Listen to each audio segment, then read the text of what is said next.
That's Shah. Thank you, Mr Deputy Speaker. It's an honour to follow my friend from honourable friend from Chesterfield. Mr Deputy Speaker, let me start by highlighting to those watching this debate across the nation that we are having this debate on local council funding because it is a part of the opposition day debate. Whilst the party opposite has continued to delay, distract and sometimes even destroy any meaningful conversation on Brexit, as a result jeopardising the discussions on other very real issues faced by people across our communities and constituencies. Therefore, I would like to thank the Shadow Secretary of State for Communities and Local Government for the leadership he has shown on this matter. We have already heard that by 2020 local authorities will have faced a reduction to core funding from the government of nearly £16 billion since 2010. That means that councils will have lost 60 pence out of every pound the government has provided to spend on local services. In Bradford, in the last 10 years, we have seen huge cuts to our local council funding. In 2010, we were receiving over £500 million, and in 2019, we received just under £400 million. On average, this works out to be a loss of £750 per household across the city of Bradford. And whilst the party opposite will divulge the debate into a conversation about spending formulas, the reality on the ground is very clear.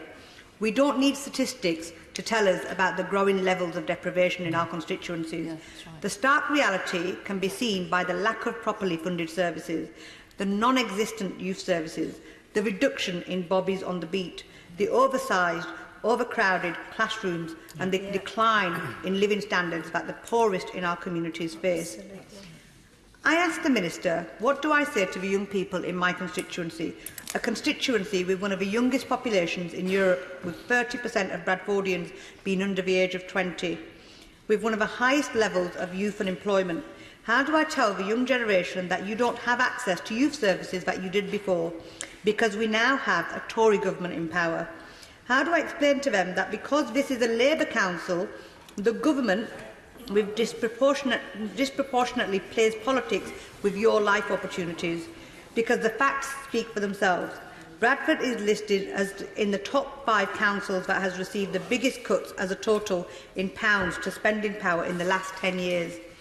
Why is it that 8 out of 10 councils receiving largest cuts are in Labour control, and yet only 8 out of 10 receiving the lowest cuts are under Conservative control? So I say today, loud and clear, this government has played politics with Brexit in favour of its own party politics. But we will not sit here silently by as they play politics with the lives of those people that vote Labour or the constituents. The government is there to protect all citizens equally, and it is frankly unacceptable how my constituents and many others are left to be worse off by this government. The people of this country are watching, and with the local elections on their way, they will know which party stands for their best interests.